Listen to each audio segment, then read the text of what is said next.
কিছুক্ষণের মধ্যেই আমাদের বিমানটি থাইল্যান্ডের উদ্দেশ্যে উপরে উঠে যাবে। জানালার সামনে আমার সিটটি ছিল। তো এই তো আমার শর্ট বিমান ভ্রমণ যা যা হইল সবই বললাম। আমার কখনো বিমানে উঠলে ঘুম আসে না। আর এই যে আমার পাশে একজন বান্দা, বিমান ছাড়তে দেরি তার ঘুম আসতে দেয় কিভাবে ঘুমাইতে আমার কিন্তু ঘুম আসে না, অথচ সিট বেল্ট লাগানোর সাথে সাথে কি আরামে ঘুমাইতেছে, আমারই ঘুম আসে না।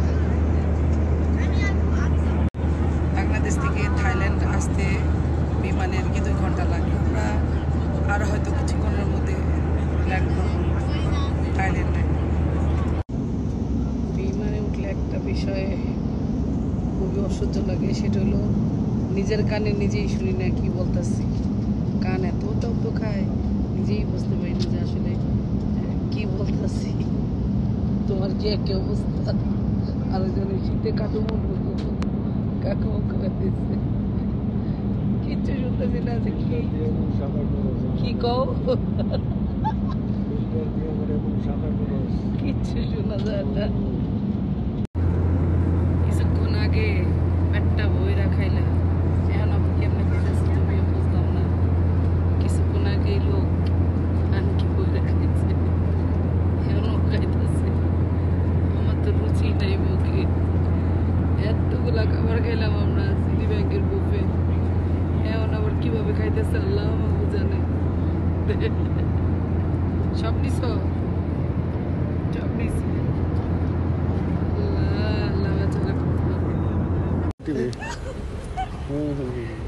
Finally we landed Thailand. Hello Bangkok. আচ্ছা, এই রাস্তাটা তো হাঁটতে হয় না, তারপর আমরা হাঁটতেছি কেন? হাঁটতেও মজা লাগে আর যাইতেও মজা লাগে। এই রাস্তাটা দিয়ে অনেক ভালো লাগে, এই রাস্তাটা দিয়ে কষ্ট কম। এই রাস্তাটা দিয়ে হাঁটতেও মজা লাগে, যাইতেও মজা লাগে, বুঝছো? মজার রাস্তাই। অবশ্য বাংলাদেশ এয়ারপোর্টে এরকম নাই, হবে একদিন ইনশাল্লাহ। হাঁটতে কষ্ট, সময় হয়ে যাবে ইনশাল্লাহ। হাঁটতে কষ্ট লাগে, বাংলাদেশ এয়ারপোর্টে এরকম হবে কোনো একদিন।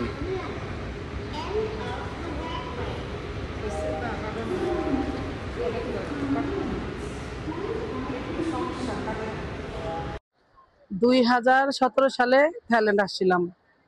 নর্মাল যেটা অ্যানালগ ফর্ম সেটা পূরণ করছিলাম। এত কষ্ট করে, আমরা তো জানি না নতুন সিস্টেম, এত কষ্ট করে বিশাল সিরিয়াল পার করে যখন দাঁড়াইলাম, বলে যে ডিজিটাল ফর্ম পূরণ করে আসেন। এখন ডিজিটাল ফর্ম পূরণ কিভাবে করুম, ঘুরতে ঘুরতে ঘুরতে ঘুরতে কত বড় কাহিনী যে হয়েছে, এই কাহিনী আমি পরে বলতেছি। কিন্তু প্রথম দিনই এই থাইল্যান্ডে আইসা ডিজিটাল ফর্ম পূরণ করতে গিয়ে 20 মিনিট কি প্রায় 1 ঘন্টা আমাদের গেছে ডিজিটাল ফর্ম পূরণ করার জন্য। আলহামদুলিল্লাহ পাস হয়েছে, সাকসেসফুল হয়েছি। নিজেরটা নিজেরই পূরণ করতে হয় ডিজিটাল ফর্ম, অনেক ঝামেলা। এই বেটার দেশে এসা ডিজিটাল ফর্ম পূরণ করতে গিয়ে 1 ঘন্টা লাগছে। ডিজিটাল ফর্ম আগে যদি জানতাম বাংলাদেশে থেকেই পূরণ করে আসতাম। নেক্সটে যারা আসবেন অবশ্যই অবশ্যই বাংলাদেশ থেকে পূরণ করা যায় কিনা ওইভাবে পূরণ করে আসবেন। আর না হয় এইখানে আইসা আগে সিরিয়ালে লাইনে দাঁড়াবেন না, ডিজিটাল ফর্ম পূরণ করবেন। ওদের ওখানে ল্যাপটপ দেওয়া, ওই ল্যাপটপের মধ্যে নিজের পাসপোর্টের বিশাল ডিটেলস A to Z দিয়ে দেন ডিজিটাল পাসপোর্ট ফর্ম পূরণ করতে হয়। এই ব্যাটার কারণে সব ঘটছে। এখন আমরা ইউএস বাংলা এয়ারলাইন্স থেকে নেমে ডোমেস্টিক এরিয়া দিয়ে যাচ্ছি ব্যাংকক এয়ারলাইন্সে ওঠার জন্য।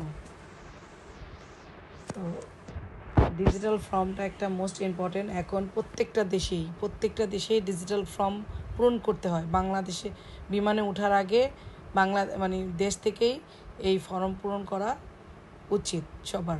না হয় ওখানে যা এই ডিজিটাল ফর্মটা পূরণ করা থাকলে আর কোনো ঝামেলাই হয় না। যাই হোক, সমস্ত ঝামেলা সেরে আমরা ডোমেস্টিক এরিয়া দিয়ে এখন পাতায়ার উদ্দেশ্যে ব্যাংকক এয়ারলাইন্সে মানে উঠবো। কিছুক্ষণের মধ্যে আমরা এই যে বিমানের উদ্দেশ্যে আর কি রওনা দিচ্ছি।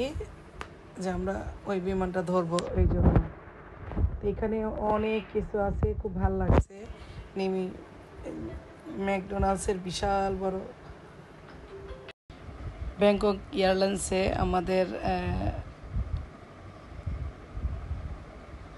তাদের টাইপের খাবারই দিল।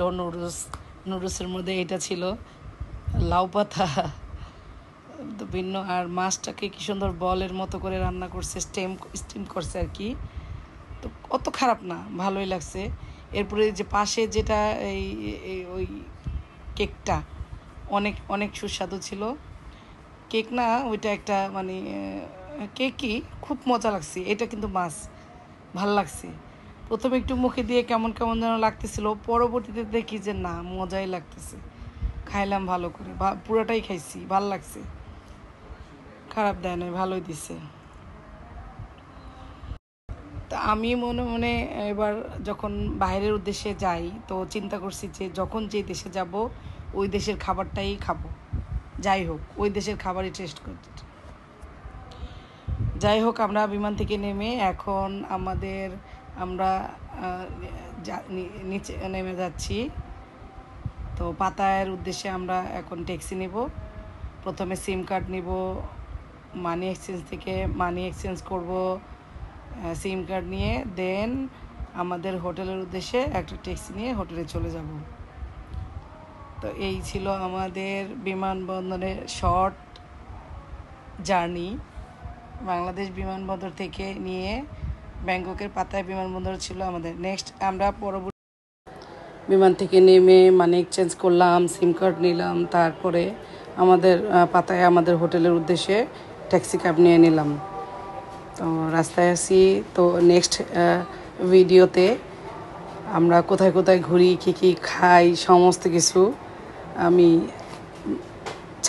দেখাবো আপনাদেরকে। তো সবাই আমাদের চ্যানেলটা সাবস্ক্রাইব করবেন, পাশে থাকবেন। নিয়মিত ভিডিও আপলোড করব ইনশাল্লাহ। আপনাদের অনুপ্রেরণা পাইলে আমরা বিভিন্ন দেশে এভাবে যে কোন দেশে কী কী হচ্ছে, কি আছে, কতটা মজাদার, কিভাবে কি করতে হয়, সমস্ত কিছু ডিটেলস বলে দিব। থাকবে আমাদের ভিডিওতে সমস্ত